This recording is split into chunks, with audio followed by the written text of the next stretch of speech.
Let me tell you something, right? Because I didn't know nothing about child protective services and all this type of stuff. I don't know everything, but if you got your kids taken away, you did something, baby. You did something. Them people don't try to take your kids away. That's not what they come to do, baby. They give you all type of preventative services before they take your kids. They put you in anger management, parenting classes, a drug program. They'll get you a little preventative worker to come in your house and help you. They will help you clean up your dirty house before they take your kids out that dirty house. So if they snatch them babies from you, you did something. You did something. Hey y'all, it's Destiny and welcome back or welcome to DestinyReacts. And as you saw, Just Jazzy did a video with her daughter and just trying to get into her mind and see what was going on and why she was running away. There were a lot of people in her comment section, I guess, saying stuff that she did not like, so she did turn the comments off on that video, and she also posted this on her Instagram. But before we get into that, go ahead and hit that like button, hit that subscribe button if you are new, and don't forget to hit that post notification bell so you are notified every single time I post. She said, please baby, let's not have a block party. Yes, I turned my comments off on my last video because at the end of the day, y'all are still talking about a 13-year-old child. I don't care about how you feel about my child. Watch your mouth. When I turn my comments off, that means I don't care to hear what you have to say. Not start commenting on older videos or start messaging me. She also posted this video of all the people she had to block recently surrounding this situation with her 13-year-old daughter. Let me know in the comments, do you think she is wrong for blocking all of these people because they have an opinion on her child? Do you think it is right to have an opinion? Or do you think she's just blocking them because they are saying something negative? Let me know in the comments. And I feel like the lack of my parenting is why this happened. As you can see, Jazzy did take some accountability in saying that this is somewhat her fault because she did allow her child to do what she wanted to do as long as the child was telling her this is what she was going to do. Because, I feel like trust is not earned, it's given. So I automatically trusted you to say, hey, if I'm going this place, I'm really this place. And if I'm going to do this, I'm really going to do this because you're my kid. So I want to trust you. And I feel like I don't give you any reason to lie to me. So I think the lies caught up to you. It seems like Jazzy genuinely trusted her children and she gave them trust without realizing that they could be doing something wrong. She just decided to trust them in what they said. What do you think about the style of parenting? Do you trust and then take back some trust when they break it? Let me know in the comments. What was your reason for running away? Like in a nutshell. Like I wanted to do what I wanted to do. I think this was really hard for Jasmine to understand. A lot of the time she would get on here and she would be blaming the mother of the son, the boyfriend. She was just blaming everybody for her daughter running away. But it sounds like Michaela just really wanted to do whatever she wanted to do, and that's what she chose to do. Honestly, it's not the best thing to do because genuinely, me, when I was like away, or like especially during this time, I missed my sister's birthday for the second time in a row. This is because last year I was with my father, so I didn't spend her birthday with her. This is the second time I'm missing her birthday when I could have been with her for her birthday. And it hit you at the worst times because the 28th came and all I could do was like really cry and think. And at that point I wanted to really like go home, but at the same time I was scared of what was gonna happen when I got home. So I just said, you know what, I'm not just gonna go. I'm gonna just wait until I feel like it's actually time for me to go.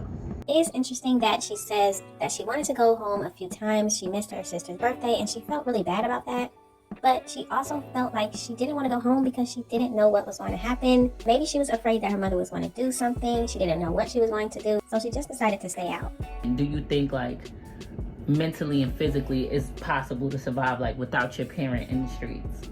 Genuinely, when I was outside, I thought I could do it. Like I was like, I don't need nobody. It's not even that I was saying I don't need nobody. I genuinely didn't want anybody. Like I would say that to everybody who called me, like family members who called me saying, where you come back home? I'll be like, no, I want to be by myself. I don't want to be with nobody. I don't want nothing with nobody. Like I wanted to be alone. Not really alone, but like I wanted to do what I wanted to do. Once again, we see this child saying that she just wanted to do what she wanted to do. It wasn't anybody that can change her mind on that. She wanted to be out. She wanted to run the streets. She wanted to travel. She wanted to do whatever she was doing out there, and that is what she chose to do. Do you think somebody did make her do this stuff, or do you think she just chose to do what she wanted? Like I wanted to stay outside past 9 o'clock, 10 o'clock, 12 o'clock. Like, I did not care what time I was coming in. I wanted to, like, just stay outside, be outside, go anywhere. I was literally everywhere, y'all. I was in Queens, Manhattan, the Bronx. I was everywhere. Now, in my opinion, I think that Jazzy does have some rules, but she is very lenient in some things. So her being lenient and then having a few rules that Michaela didn't like, which was not being able to go out when she wanted to, that made her want to run away even more. And as you heard, she was everywhere. Wasn't scared? No. Really? Were you by yourself? No. Oh, you wasn't scared because you had a group of people with you? It was a lot of people. Like, the first time, I did travel by myself one time, but I only went to Queens, so it wasn't that far. But I traveled to the Bronx with somebody, and to Manhattan with somebody, and the rest of the places with people. But yeah, I was everywhere, and it was certain times where I got like hungry or something, or I needed some clothes or something, and I had to call somebody, and I realized I couldn't call my mother, and I didn't want to call my father. So who else was I supposed to call? And I'm broke, so. I think Jazzy was really surprised to hear all of the places that Michaela went and all of the stuff that she was doing when she was out of her home. It really looked like she was so surprised that her daughter was doing all this. I think she truly did not want to believe that this was her choice to do what she wanted, but it looks like it really was. Let me know in the comment section, do you think it is caused by the parenting style that Jazz has, or do you think it's just because Michaela wants to do what she wants to do and she's going to do it? I needed my parents at the moment, but I wanted to be stuck in the mindset to where I didn't want anybody to not, so I didn't text or call either one of them to ask them for anything. And is that a good feeling? No. It also seems like if Michaela was able to be stable and be on her own, she wouldn't have came back. She wouldn't sit there right now with her mother. If she was actually financially stable and able to be on her own, I don't think she would even be there right now. It still makes me wonder, why does this child not want to be with her mother and her siblings? Why? But genuinely, if your mother wants to give you that option, you can go to the courts and get emancipated. You thought this through.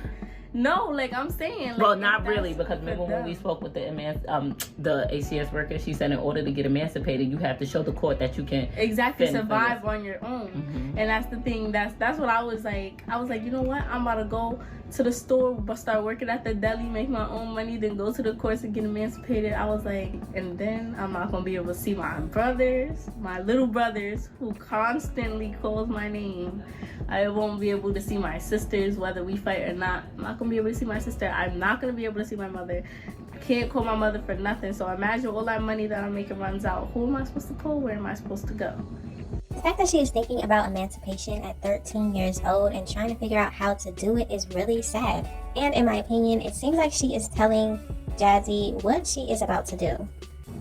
So I just feel like when you get to be a senior in high school, you just invest in small businesses or something, and then you'll be out of your parents' house by 18. You adamant about getting the hell out of here. No, I'm just saying, like, because you telling me to give them advice as to what they do. Right, because so Jazzy did tell everybody watching to bring their 13-year-olds into the room and just get some advice from Kayla.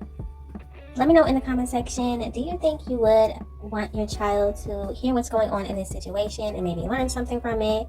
Do you think Jazzy's parenting style has made Michaela feel like she wants to leave? Just let me know all of your thoughts and opinions in the comment section. Thank y'all so much for watching. Don't forget to like, comment, and subscribe, and I will definitely see you in the next one.